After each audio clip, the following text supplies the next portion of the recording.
So ngayon naman papunta tayo sa RPV or Rose Point Village located in Barangay Tagapo, Santa Rosa, Laguna. Baybayin lang natin tong Barangay Tagapo na ito. Dire-diretsuhin lang natin hanggang sa matanaw natin yung Caltex Tagapo. So ngayon po ay nanggaling po ako sa Santa Rosa Bayan. Doon po sa may favorite na arc ko. Kaya let's go! Ayan, tanaw na natin ang Caltex. Ayan, yung nakikita yung traffic light na yun, kulay green, ayun, yung may traffic light na signage. Yun po ay boundary na papuntang Binyan, Laguna. Sa may Platero na po yun. Tapos dito sa left side ko naman po is Caltex gasoline station. So hindi na po tayo kakaliwa at hindi na rin po tayo diretso dahil ngayon ay kakanan na po tayo dito sa Rosa Flor Subdivision. Dito po tayo dadaan papuntang RPV, Rose Point Village. Let's go!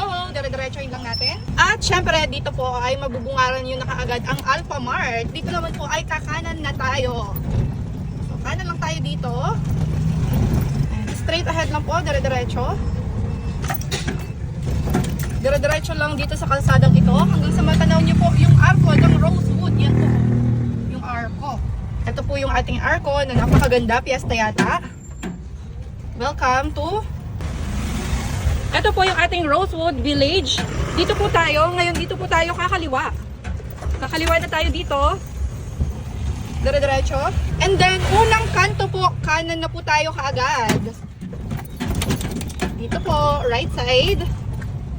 So, dire-diretsohin lang po natin yun at tanaw na natin ang ating RPV na site.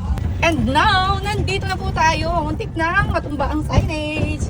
Ayan, kita nyo po yung punong palatandaan na nandito na tayo sa site. Ayun po, oo. So, pasok tayo, lumapit tayo. Dito sa may signage.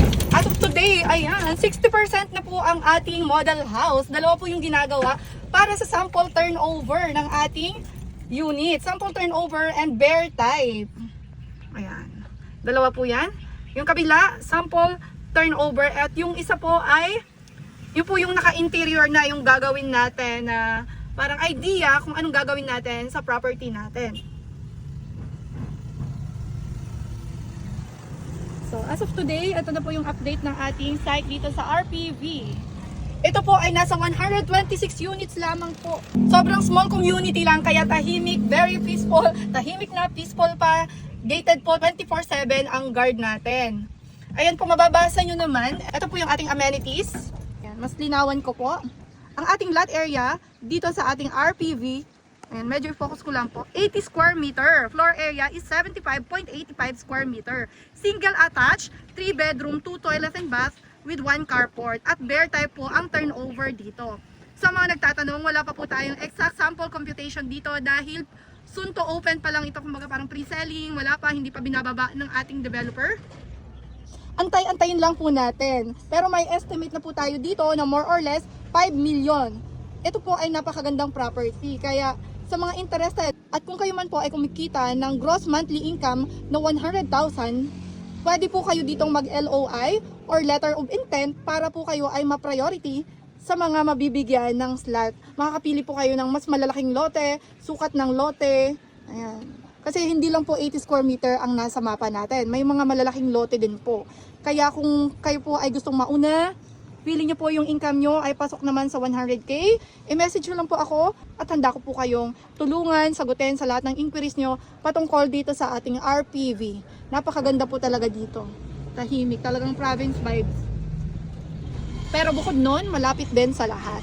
Yung talagang binabayaran dito, accessibility. Yung accessibility po dito, malapit sa lahat. Sa palengke, sa school, sa hospital, sa mga government agencies, sa lahat po, sa mga mall, sa SM Santa Rosa, Robinson, lahat-lahat, sobrang lapit po talaga neto sa lahat. For more details, message me na lang po. Thank you for watching. God bless! Bye-bye!